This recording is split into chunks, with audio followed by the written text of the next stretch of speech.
everyone, and welcome to another episode of Now Playing. I'm Sophia Tong, and I'm joined by Creative Director at Junction Point, Warren Spector. Welcome. Oh, it's great to be here. So we're here to see Disney Epic Mickey, and I know that normally we start from the beginning and try to get through as much of the game as we can. But since we've seen the first 15 minutes, you're going to jump ahead for us? Yeah, I figure we'll start where we usually stop. Okay, so we're going to go to an area called we call it Ticket Booth. And I think players will recognize where we are, but we'll keep going a little bit further and show you stuff that no one's ever seen before. Sounds great. Let's jump right in. All right. Ticket booth.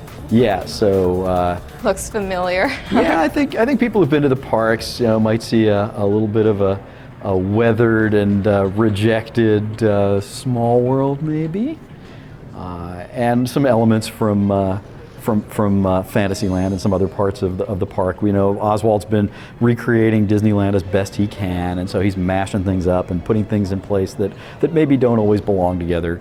But here we are with teacups. Teacups. We've got a flying elephant ride. And you've got a choice to make here. So there's a gremlin who's trapped here by these minions of the blot, the spatters. So how do you want to deal with these guys? Do you want to turn them into friends, or do you want to just erase them so you can get on with things? I like turning them into friends because then they follow you around. Okay, well there you go. So we'll use some paint. We'll get them to help us out. I like taking the good routes. I know erasing them can be easier sometimes. I gotta tell you, I get a knot in my stomach every time I have to erase something. I'm a total paint guy. And the thing is, there are parts of the game where we actually make you use paint and make you use thinner, because it makes those moments. I mean, you feel that, I don't want to do this, and it's like, but you have to. You have to. There's no way to get around that. Well, not that we know of, but players now now that they're getting their hands on the game, they're actually finding ways to solve problems that we didn't even anticipate. Oh, wow. And in at least one case, we've seen players actually, accomplish two goals that we thought were diametrically opposed. You could only do one.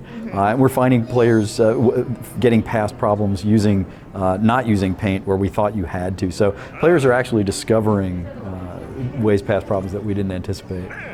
So here it's talking about guardians. Yeah, well, one of the consequences or rewards, depending on how you look at it, of using paint and thinner and of helping people or being more efficient and just saying, I've got to save the world, I'm going to ignore this plea for help, is that you can attract these spirits of Wasteland.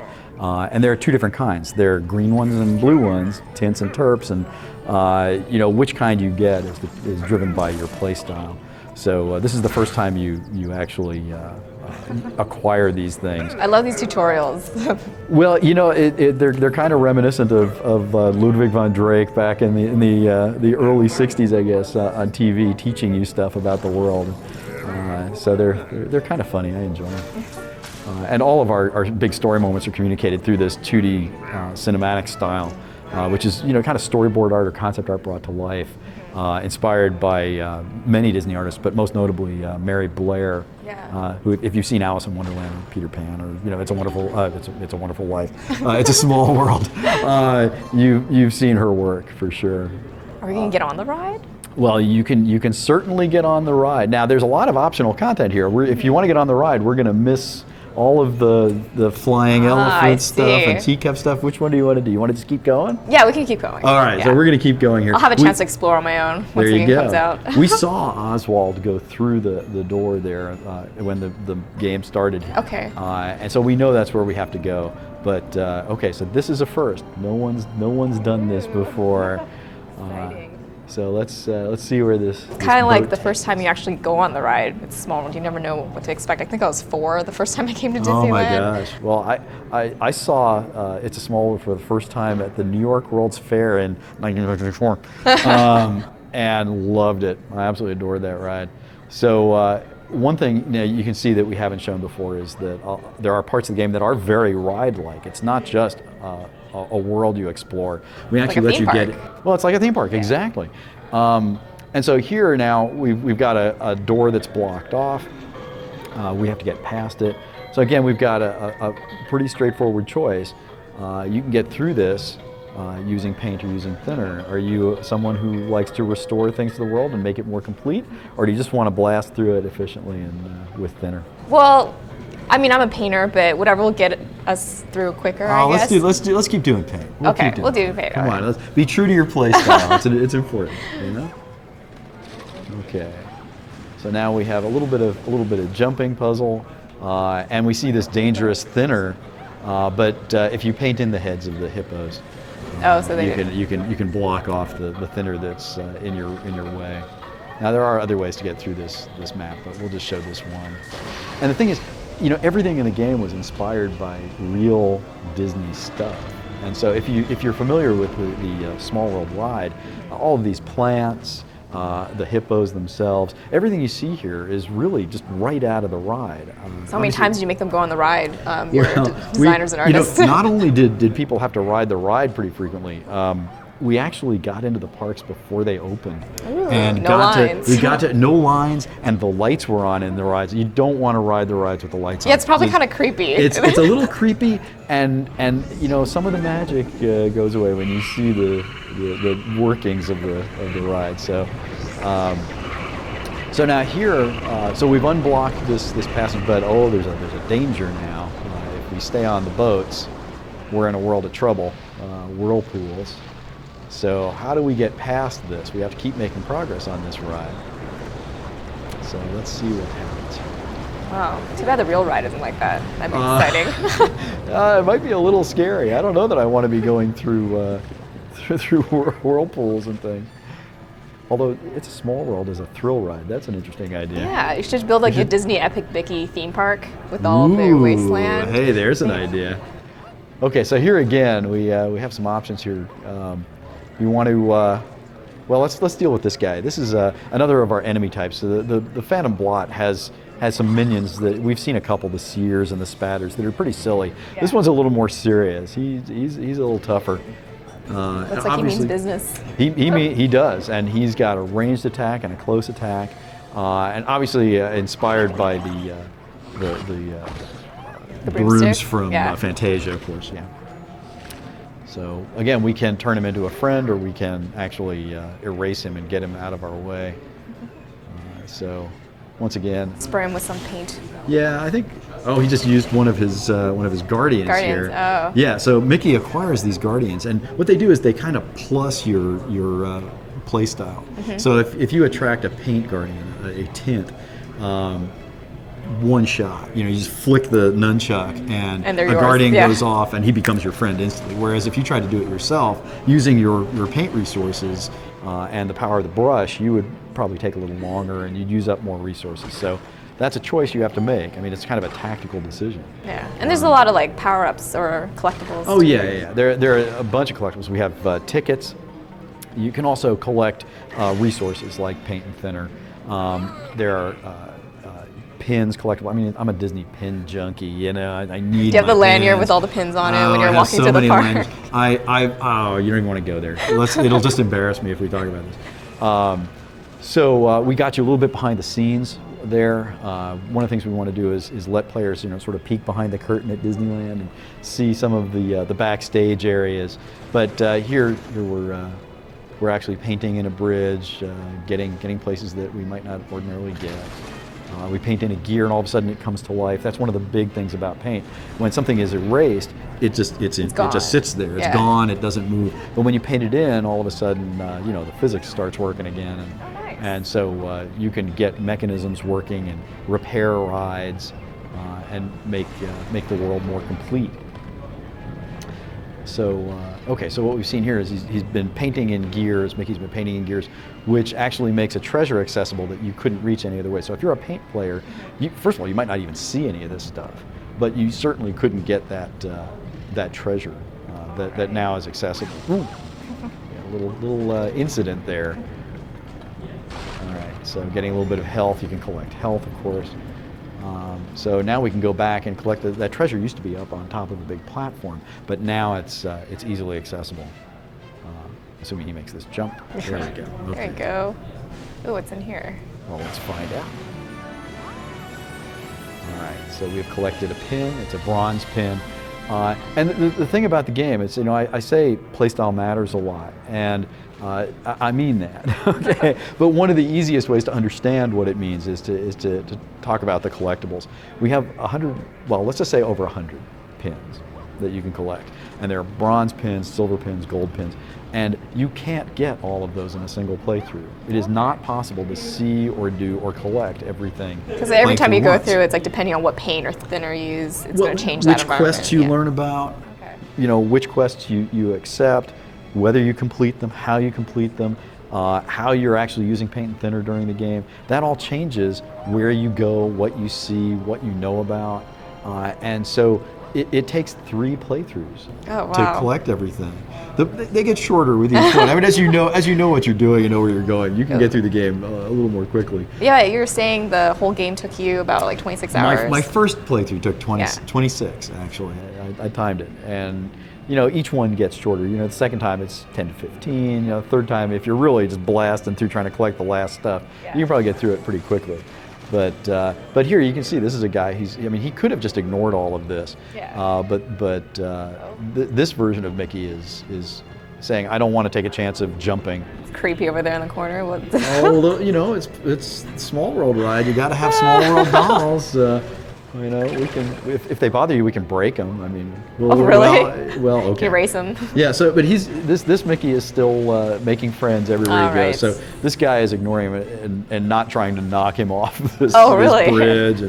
And one thing you notice here is they're dressed differently. So every time you encounter one of the Blot's minions, they're dressed differently based on where you find them. So in Tomorrow City, which is another part of the game, they're dressed. Well, I don't want to tell. They're dressed differently. They're themed, exactly. It's kind of funny, so you might as well get the laugh when you see how they're actually dressed. So here again, we could take all sorts of paths. You could take a lower route, which is a little safer than this perhaps. You can take this upper route. What Mickey's doing here is he's actually rescuing all the trapped gremlins. Again, some players won't even know that these guys are around. Yeah, I was told that there's one gremlin in every world that's kind of hidden, and you'll hear them knocking. There are lots of gremlins hidden all around the world, and sometimes you're told about them, but sometimes you actually have to listen. There's a distinctive sound that they make, a knocking sound. So if you're really paying attention, you'll hear about them. You'll hear them, not hear about them. And if you rescue them, they really will help you. Here it's really dramatic. The help they give you, they're really, really helpful. So it's worth your time. Well, it's up to you. You've got a world to save, and you've got villains that are really trying to destroy this place. Is it heroic to stop and save everybody, or is it heroic to just get on with the business of saving the world? That's your choice, and they're both equally valid choices. But the choice you make, it affects how the game turns out. And the story and the progression. Yeah, exactly. How people feel about you. If you rescue all the gremlins, other gremlins are going to like you better. They'll tell you about quests and maybe give you rewards that you wouldn't learn about or get any other way. Yeah, here it wouldn't leave anyone stranded. Well, again, you're going to rescue the world. You're going to save the world. So you're leaving them stranded temporarily. But it's not like they're doomed. They'll be fine. They're not trapped forever. Okay. As long as you beat the game. Yeah, there you go. As long as you beat the game, exactly. Okay. So, it looks like. So now rescued gremlins are actually helping you here. You don't have to go and deal with deadly enemies. You don't have to deal with the risks of getting up there to deal with them. So they're actually, in this case, they actually help you defeat your enemies. Make it easy to get through for you. It makes it much easier. Exactly. But if you watch someone play, they might say, or they hear them describe their adventure, they might say, wasn't it cool when those gremlins helped you out? And someone else is going to say, what gremlins? Yeah. It's like, I never even saw any gremlins. So it must be interesting to watch different people play and see just their play style. Oh, it's fantastic. It's absolutely amazing. We've now watched lots and lots of people play. Kids, adults, boys, girls, men, women, you name it. And everybody sort of finds their play style. I've watched, a girl play and just paint everything, and one of them was so cute.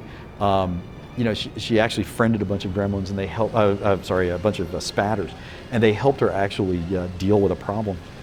and you have to leave your friends behind. They can't follow you into later parts of the game. And so when she was leaving this map, I swear it was the most amazing thing. She turned to these spatters that she had friended and said, "Thanks for helping me, spatters." And then she left, and it was like it was really touching. Oh, that's cute. It was very cute. Aww. But kids get it. Kids, they get in here, they start using paint, they use thinner, they do what's fun, Exploring, they explore. yeah. And adults, it takes a little longer. Adults a little slower. Well, they are. I mean, it's so funny because I guess adults are conditioned to think what's the right thing to do. Yeah. And I don't want to fail, and I don't want to look silly and embarrass myself. Kids have none of that. Yeah, they're just having fun. Exactly. And so one of the things I hope is that adult players. Holy cow! I've actually never been back. You're like, this is new. Are you kidding? Oh, no. Okay, got it. Okay, no, I know. Okay, sorry, been there many times. I'm splitting my attention now. But one of the things I hope is that adult players, regain some of that childlike quality. That they remember what it was like. It's one of the joys of Disneyland. You come here and everybody. You're 6 years old again, and just grinning like an idiot and wearing mouse ears, And you can only do it here. Well, or when you're playing Disney Epic Mickey, I hope. We'll find out. I do have a pair of mouse ears. Just one? Yes, just one. Oh my gosh. Okay, so now we get, let's see who this is. Well, Pete. There you go. Small Pete. One of the first things I decided had to be in the game was Pete. He not just Pete, but I call it the League of Petes. I saw Pete Pan the last time I saw this. Well, there you go. Pete is there's a Pete around every corner. He's been Mickey's nemesis since 1928, and actually he was Oswald's nemesis before that. And so he shows up in a different embarrassing costume in every world, and he's kind of bitter about that. Oh my gosh. So now he's actually giving you a quest. So the question is, are you going to take the time to go and deal with Pete's quest, or do you want to just get on with business? And that's a real choice you have to make. So here we see Spatters dressed a little differently, more of those creepy dolls, another trapped gremlin. So this is a legitimate question. Do you want to help Pete or not? Sure. Okay, can we help Pete? Let's help Pete. All right. Only because he's dressed in such a ridiculous outfit. There you go. Okay. Now the interesting thing, I guess it's okay to say this. Helping Pete actually, people ask what are the consequences, what are the rewards. Yeah. Helping Pete actually affects whether there's a fairly significant combat encounter in this map, and helping Pete determines how that plays out. Oh, okay. Interesting. Yeah. So I could play through again and just not help him and see what happens. It really is a very different experience. I mean, I remember the first time one of the designers showed me this area, and I actually helped Pete, and what it meant was there was a whole part of the experience that I just didn't get to see. And I went, wow, this feels kind of empty, and this is so weird. Why did it feel this way? Can we fix that?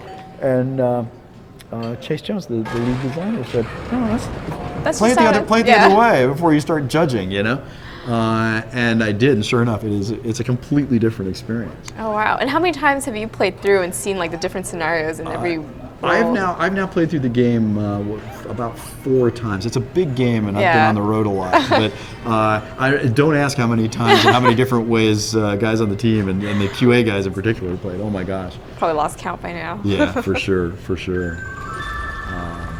So again, there are all sorts of paths you can take, different paths. There's since it's really open, you can just kind of. Well, that's kind of the I like making games like that. It's not Grand Theft Auto enormous open. It's not that level of go wherever you want, whenever you want. But what I like to do is I like to tell linear stories, where each part of the story you have complete control of how you interact with it.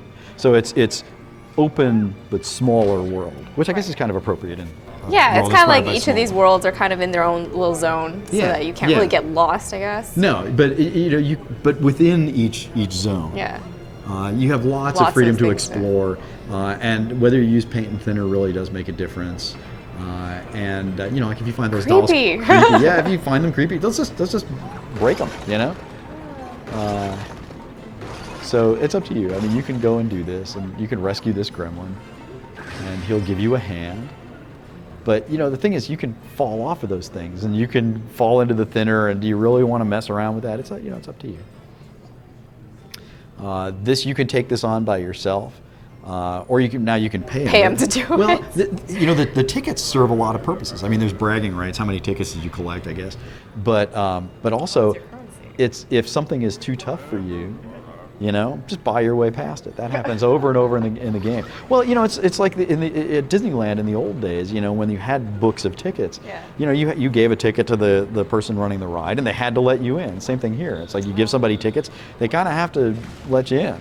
But the thing is, if you do that, like make your job easier, make your job easier here, and you might not have tickets to buy an upgrade to your health later on when you get to one of the sort of hub areas, the places where you learn about quests and interact with characters. You can buy upgrades to your abilities. So you kind of have to decide constantly, how do I want to use this resource? Make a problem easier here, make myself more powerful later on. It's up to you. And we have some of these abilities right now, like off to the... Yeah, this ordinarily it takes a little longer to accumulate these abilities. So those up there in the upper right, you see the what we call the sketches. In addition to paint and thinner, Mickey has another set of abilities. He can actually bring sketches into the world. A sketch of an anvil can be turned into a real anvil. A sketch of a watch can be turned into a real... Oh, anvils are crazy useful. Are you kidding me? Anvils are in all cartoons. Yeah, well, and televisions too. Yeah. Television, you can bring a television into the world, and that completely changes the experience. So you can use a television to attract a bunch of enemies to one spot, and then drop an anvil on them. Or you can use a television to short out an animatronic thing. Just like a cartoon. Yeah. You can use an anvil as a platform to get to someplace higher than you could normally reach. You can use it as a weight on a pressure plate. So, one of the game styles that we're really trying to emulate is that action adventure of a Zelda, where puzzles are solved by using tools. But unlike those games where you use the tools where the designers tell you to use the tools. Yeah, there's one solution usually. Yeah, there's one use for these things typically. We let you decide when, where, and how to use the tools. They're all sort of general purpose. And they can be used in combination with each other. Slow down time with a watch. Whoa, attract people. Look Oh yeah, well you have to have a dragon. But you can slow down time, attract characters to one spot using a TV and drop an anvil on them, and then sprint before anybody has a chance to catch up with you. There are all sorts of ways you can use the tools. It's up to you. It's about you finding your own fun and solving problems the way you want to. Cool. So I see that we completed a quest. We did. I wasn't The paying bridge. any attention. There you go. Well, there you go. Navigate the Asia boat ride. Actually, so we could take a look at our collectibles screen here too. Maybe see what we've collected so far. So pins. Yeah. Got 2 pins. Film reels. Okay, so here are our quests. We actually keep track of the quests that you've either completed or which are still active. You can get more information by actually opening those. We also have collectible pins. I mean, I have so many pins. Oh my God. So we haven't found a lot of them yet, but if you want a little clue, you can go look at what's coming up. Have you found all the pins yet in the game? I have not actually. But we have a map, of course, to help you from getting lost. And so we're giving you lots of things. But like I said, e-tickets pins, like that. You only collected 2. Lots more to collect and multiple playthroughs to do it. All right, so we can go back to the game now. We still have to get through this door. Can't just paint it. Well, no, there are some things that are immune to your paint and thinner abilities. So Mickey has to get a little bit more creative than that. Let's jump around on some clouds. There is obviously not, in addition to action adventure Zelda style play, we want to remind players of how joyful all those Mario platforming games are. Yeah. So we do a little bit of that as well. We can place in the cloud. Okay. So the door's opening.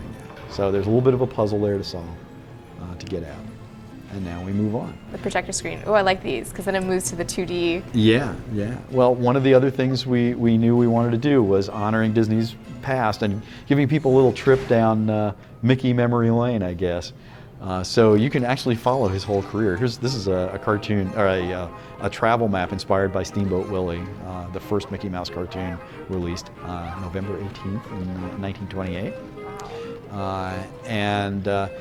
They're simple. I don't want to overstate this. These are simple palate cleansers. Just let's have some fun. Don't worry about consequences. Don't worry about play style. Just go and have some fun and experience Disney's history and Mickey's history in a different way.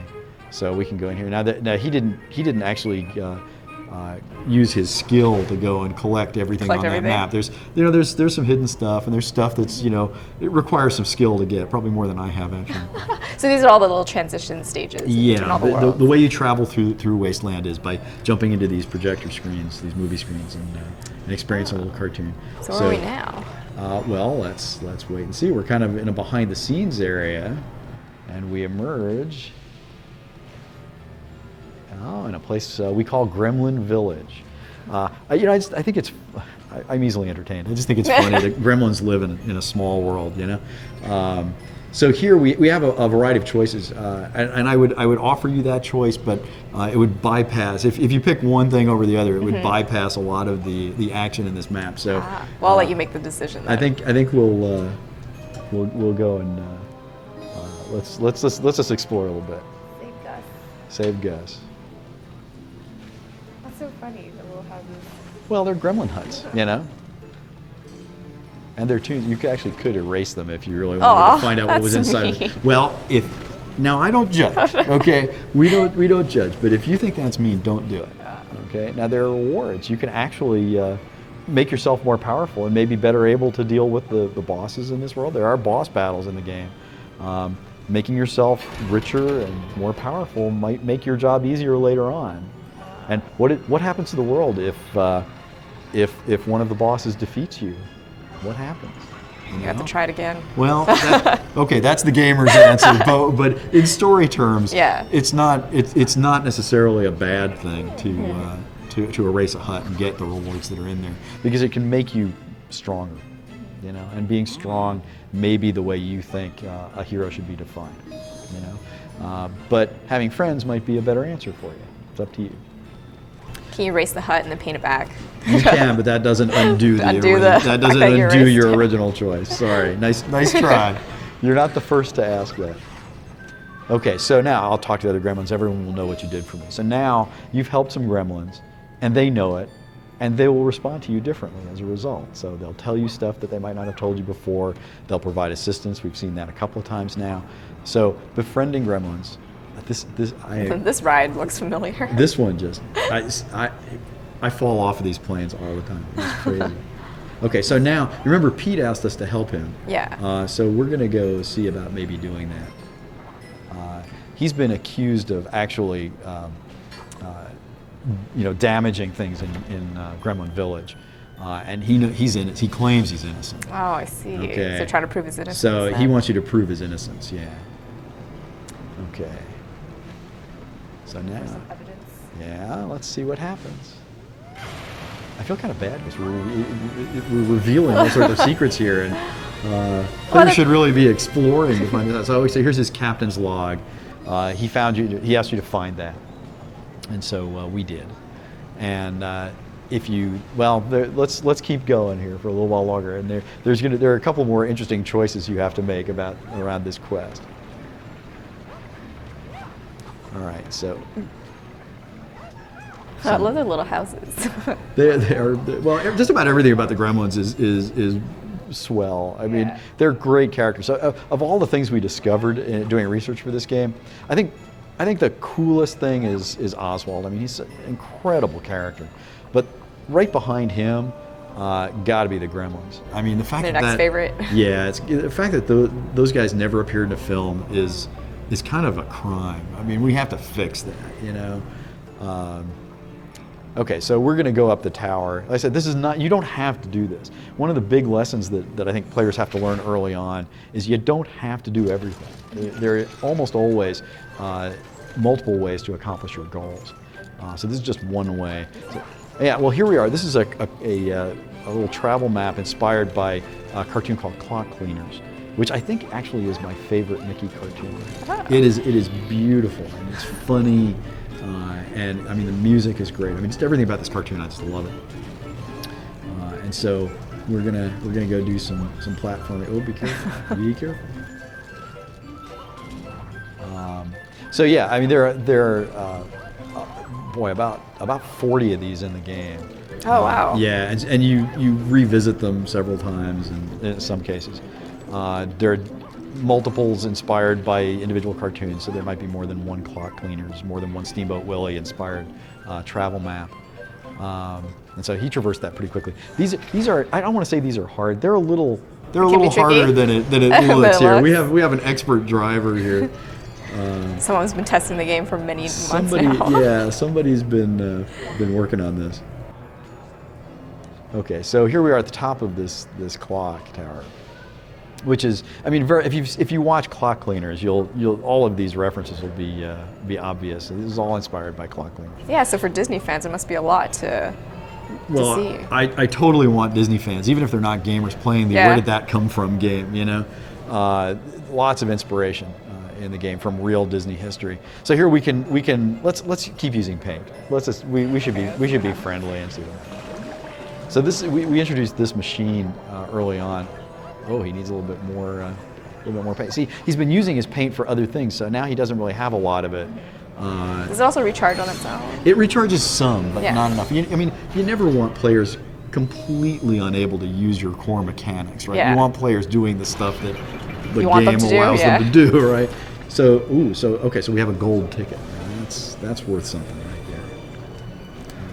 Something shiny. Yeah, well, there's plenty for magpies in this game. If you're into collectibles and shininess, we got you covered. All right, so now. So what next? Let's see. Well, let's keep going here. So now, well, let's see what happens. I smell treasure. You found it. So now remember, Pete asked if you would give him a copy of the captain's log to prove his innocence. This guy is offering to give you a collectible, a flashy pin in exchange for the ship's log. So which one do you want to do? Are you gonna let me pick? I'm gonna make you pick. Okay. Oh, let's help Pete, since that's what I originally went for. Okay, so I need to stop collecting this flashy pin thing because I do that in real life. Excellent. All right, so nope. Let's keep going then. So let's see if we can get to Pete. Oh, like there's another jump I miss all the time. Oh my gosh. All right, so another little screen journey. Well, a different one. Like I said, there are multiples inspired by single cartoons. So this one's a little different. All right, so let's just zip through this. Oh, this guy's good. Oh, neat. So if you've seen Steamboat Willie, you'll understand where that comes from. Gosh, it's been a while. We didn't quite get that. That's a film reel. Those are collectibles too. So. Oh, okay. So you get to see little clips of the cartoon. Yeah.